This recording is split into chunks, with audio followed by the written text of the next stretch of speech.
ملک میں رونما ہونے والے واقعات کسی بھی صورت سے ملک اور ملک کے عوام کے مفاد میں نہیں ہے. ہندو ہو یا مسلمان، یہ حکومت ہمیں سب کو مل کر اس مذہبی منافرت کو ختم کرنا ہوگا. ہم دنیا کی سب سے بڑی جمہوریت،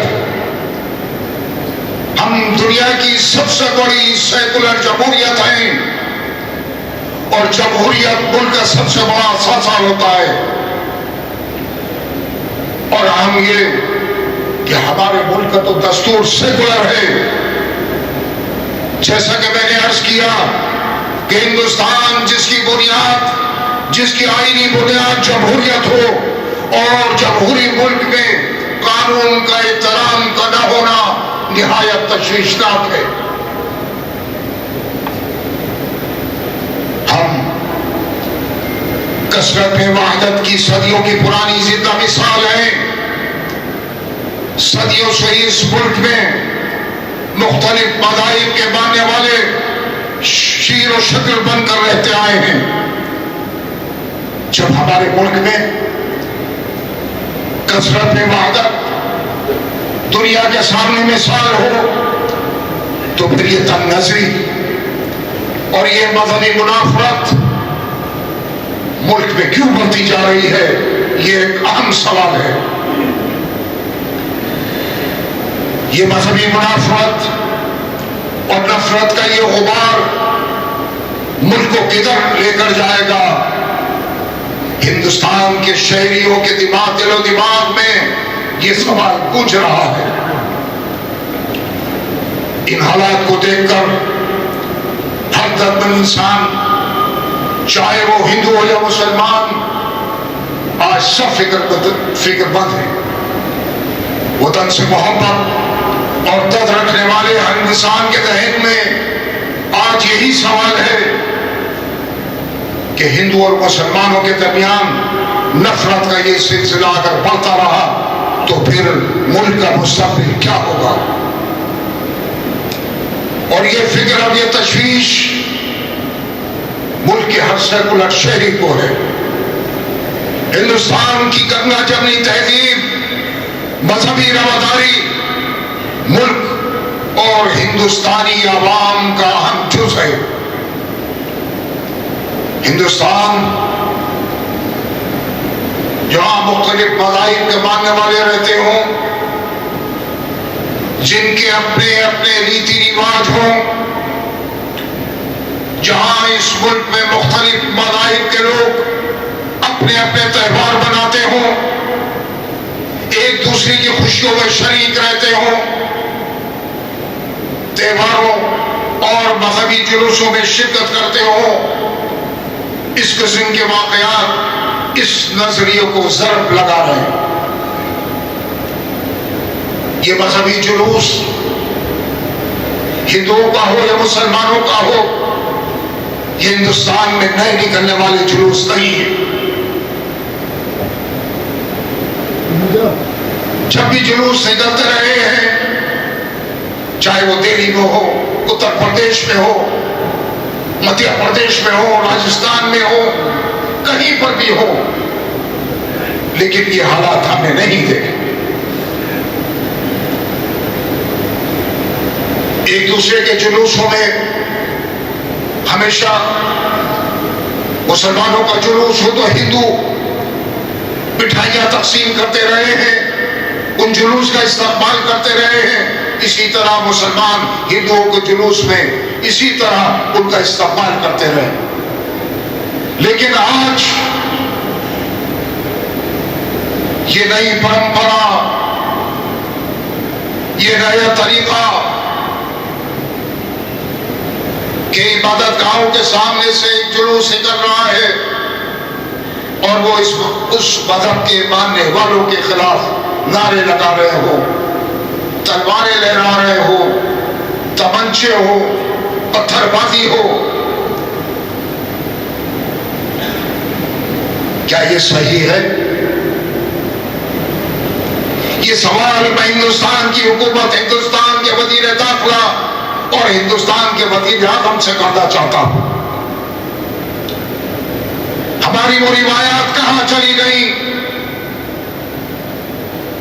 کہاں گئی وہ ریتی رواج، وہ گنگا جمنی تہذیب؟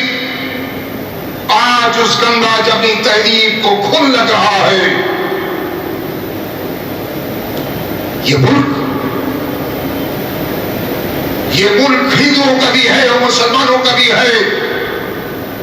یہ مختلف مذاہب کے ماننے والوں کا گلدستہ ہے۔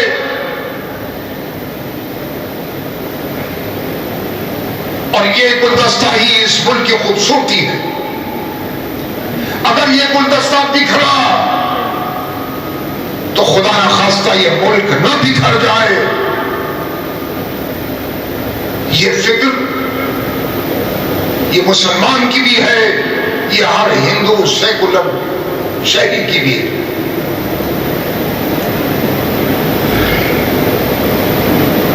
آج ملک کے مختلف شہروں سے آگزنی، نفرت اور تشدد کی خبریں سنائی دیتی ہیں۔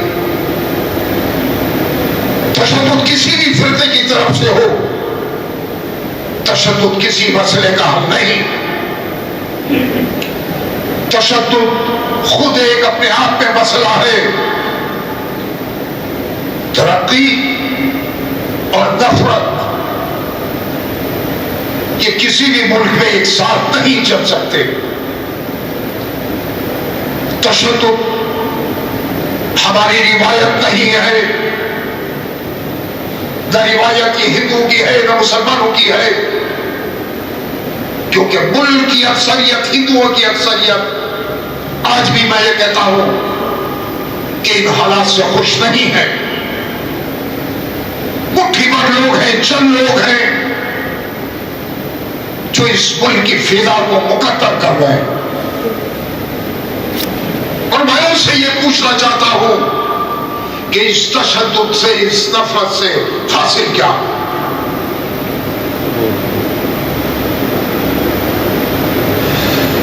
آج یہ مسلمان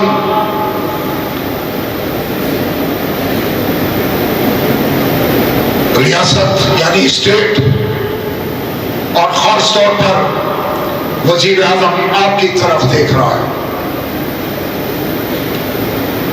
ملک کے موجودہ حالات کے تناظر میں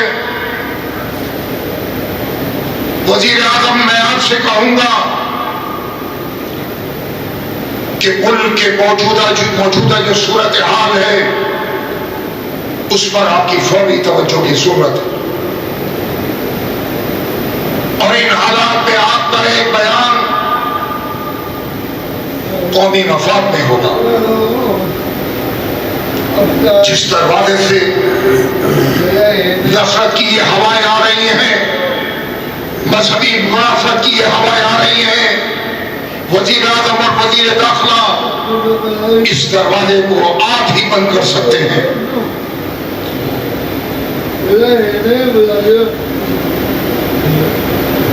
وطن عزیز کا مستقبل اور اس ملک کے شہریوں کا مستقبل وزیر اعظم اور وزیر داخلہ آپ کو طے کرنا ہے۔ آج ملک کے حالات کو دیکھ کر جیسے میں نے عرض کیا کہ ہر شہری پریشان ہے، ہر دل رنجیدہ ہے، ہر شخص پریشان ہے۔ کوئی نہیں چاہتا، ہندو ہو یا مسلمان ہو، کوئی نہیں چاہتا کہ وہ اپنے آپ کو پریشانیوں میں ڈالے۔ کوئی نہیں چاہتا کہ اس کے غموں میں اضافہ ہو۔ وہ تو پہلے ہی کاروبار سے پریشان ہے، حالات سے پریشان ہے۔ کرونا کے 2 سال، کرونا کی وجہ سے 2 سال ہندوستان کے عوام پریشان رہے، کاروبار نہیں، ہزاروں لوگ بلکہ میں یہ کہوں گا کہ لاکھوں لوگ اس دنیا سے رخصت ہو گئے. اب تھوڑا بہت لوگوں کا کاروبار سنبھلا ہے، تھوڑا بہت، لیکن اس کو بھی کھل نہ جائے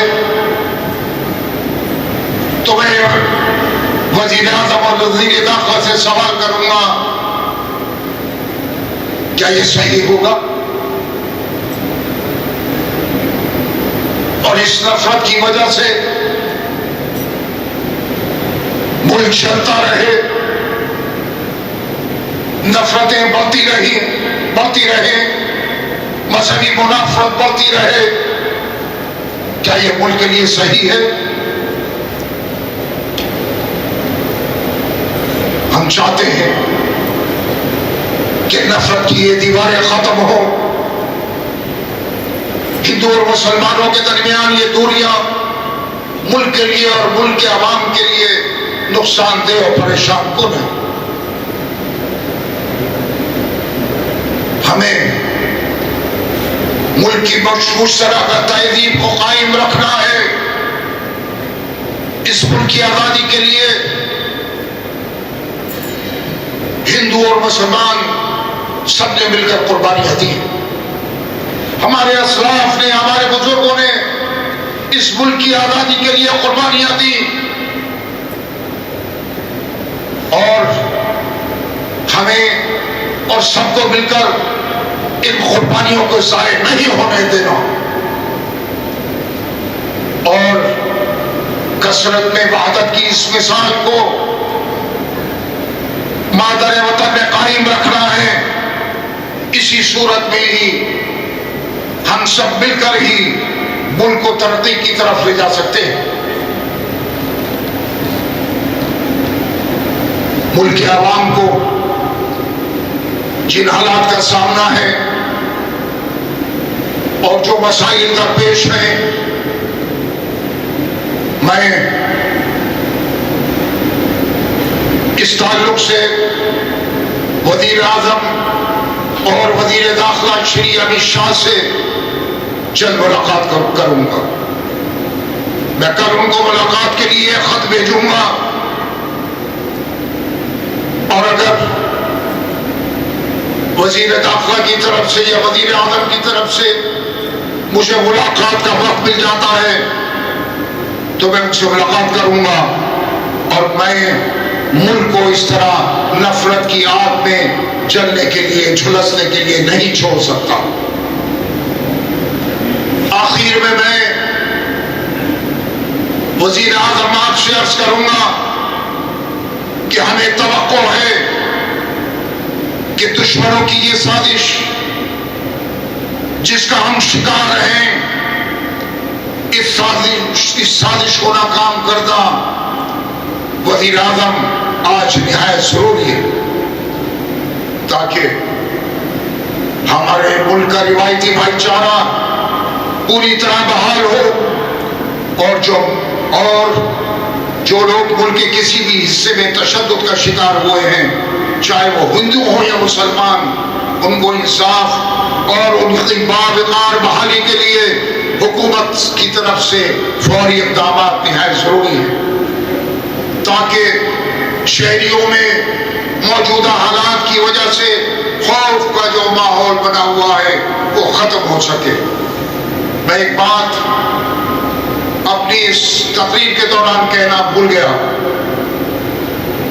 مختصر عرض کروں گا جیسا جہانگیر پوری میں ہوا. کون قصوروار ہے اور کون بے قصور ہے یہ تو حکومت طے کرے گی. اگر غیر جانبدار تفتیش ہوتی ہے، انکوائری ہوتی ہے تو کھل کر سامنے آ جائے گا. لیکن یہ کہاں تک صحیح ہے اور اس کو کہاں تک جائز قرار دیا جا سکتا ہے کہ آپ کسی کے آشیانوں کو اجاڑیں؟ اگر کوئی مجرم ہے تو اس کی بیوی، اس کے بچے، اس کا بھائی، اس کی بہن، اس کی ماں، اس کا باپ مشرک نہیں ہے۔ یہ جو بلڈوزر چلایا گیا جہانگیر پوری میں، کیا یہ صحیح تھا؟ آپ نے نہ معلوم کتنے گھروں کے کتنے آشیانوں کو اجاڑ دیا اور کتنے بسے بسائے گھروں کو بلڈوزر تلے ڈال دیا۔ ایک پرندہ اگر اس کے گھونسلے کو آگ اجاڑے تو وہ بھی چونچ مارتا اور یہ کوشش کرتا ہے کہ میرے آشیانے کو، میرے گھونسلے کو کوئی نہ اجاڑے۔ یہاں تو آشیانے اجاڑنے والے صرف آہوزاری کر رہے تھے، رو رہے تھے، گر گرا رہے تھے۔ اس میں ہندو بھی تھے، اس میں مسلمان بھی تھے۔ میں دیکھ رہا تھا ٹی وی پر 1977 میں، جس کی دکان کا یا مکان کا الاٹمنٹ ہوا، وہ کاغذ لیے پھر رہا تھا کہ میرے کاغذات تو دیکھ لو، اور اس میں لاتعداد لوگ تھے اس طرح کے کہ جن کے پاس کاغذات تھے، ان کو موقع نہیں دیا گیا کہ وہ اپنے کاغذات ٹھکا سکے اور بلڈوزر چلا دیے گئے۔ یہ انسانیت نہیں جو MCD نے کیا۔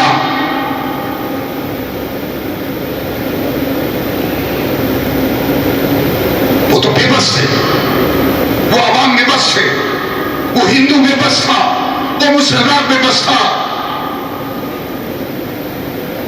صرف اوپر والے سے ہی کہتا رہا کہ یا اللہ تو سننے والا ہے، ہماری فریاد تو ہی سننے والا ہے، تیری سوا کوئی آسرا نہیں۔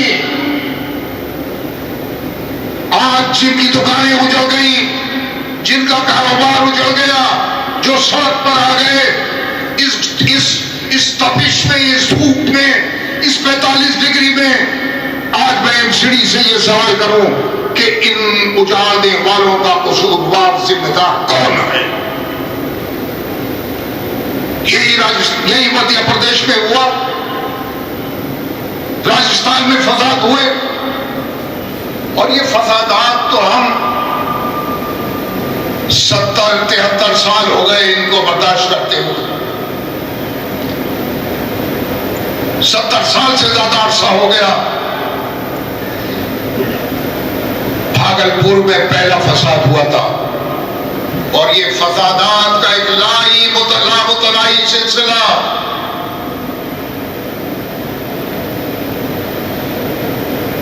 مراد آباد، بھیونڈی، میرٹھ، علی گڑھ، بجنور، نہ معلوم کہاں تک چلتا رہا۔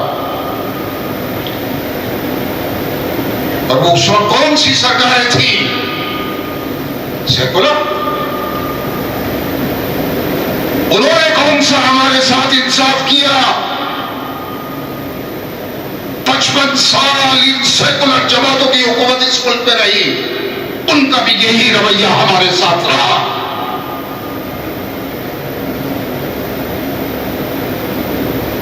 سیکولرزم،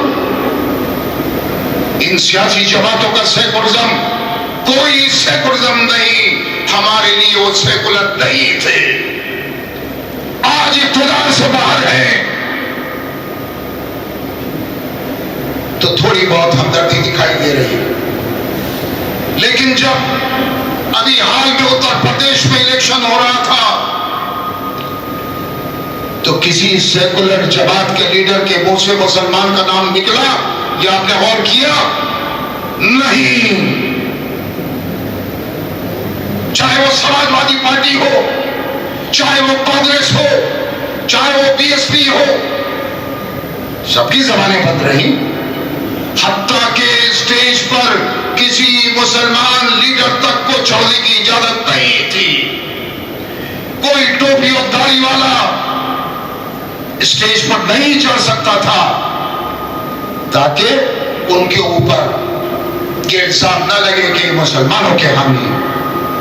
ووٹ ہم سے لو، یہ اقتدار اس مسلمان کے ذریعے حاصل کرو۔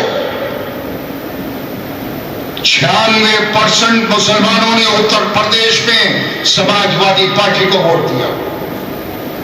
96% مسلمانوں نے۔ وہ تو اقتدار میں نہیں آئے، ماضی کی طرح ان کا رویہ بھی یہی رہتا۔ تو میرا کرنے کا مطلب یہ ہے کہ ان سیاسی جماعتوں کا سیکولرزم اور ہماری یہ درگت، اس پر افسوس ہوتا ہے۔ کیا کر سکتے؟ تمہارا اقتدار تھا، فوج تمہاری تھی، پولیس تمہاری تھی، ہم تو بے بس رہے۔ اس 70 سال تک ہم بے بس رہے۔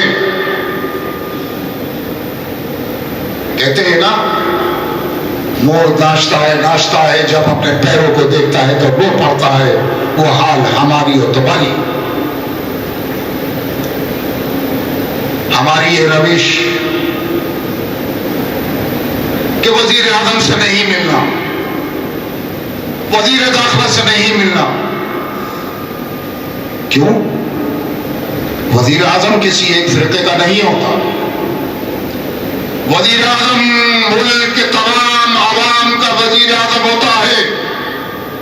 وزیر داخلہ پورے ملک کا وزیر داخلہ ہوتا ہے، نہ وہ ہندو کا، نہ مسلمان کا، نہ سکھ کا، نہ عیسائی کا، وہ ہندوستان کے تمام شہریوں کا وزیر داخلہ ہوتا ہے۔ ہم تقریریں کرتے ہیں، وزیر اعظم سے مطالبات کرتے ہیں، وزیر داخلہ سے مطالبات کرتے ہیں، میمورنڈم دیتے ہیں، لیکن صاحب ملاقات نہیں ہوگی۔ کیوں نہیں ہوگی؟ آج کے حالات میں ہمیں وزیر اعظم سے بھی ملاقات کرنی ہوگی اور وزیر داخلہ سے بھی ملاقات کرنی ہوگی، اور یہ حالات ان کے سامنے رکھنے ہوں گے۔ اسی لیے میں نے اپنے جیسے اس سے پہلے عرض کیا کہ موجودہ حالات کو دیکھتے ہوئے میں دونوں سے وقت مانگوں گا، اور جس نے بھی وقت دیا میں فوری ان سے ملاقات کروں گا، تاکہ جو مسائل ہیں، ان کو جو مسائل درپیش ہیں، ان سے کھل کر بات ہو سکے۔ مجھے امید ہے کل میں ان کو خط بھیجوں گا، وزیر داخلہ ہو یا وزیر اعظم مجھے وقت دیں گے تاکہ ان سے تفصیلی بات ہو سکے۔ ہمیں اس ملک کو بچانا ہے، اس ملک کے شہریوں کو بچانا ہے، اس ملک کے عوام کو بچانا ہے، اس ملک کے ہندوؤں کو بچانا ہے، اس ملک کے مسلمانوں کو بچانا ہے، اس ملک کی جمہوریت کو بچانا ہے، اس ملک کے سیکولرزم کو بچانا ہے۔ اور اس کے لیے وزیر اعظم یا وزیر داخلہ سے ملاقات ضروری ہے۔ دعا کیجئے اللہ ذوالجلال سے رمضان کے ایک آخری عشرے میں کہ اللہ عز و جل ہم سب کو ان پریشانیوں سے نکالے، ہم سب کو اس نفرت سے، اس مدنی منافرت سے دور رکھے، ملک ترقی کر سکے، ملک میں امن و امان ہو سکے۔ یہی ہماری دعا ہے۔ خدا آپ کا حامی و ناصر۔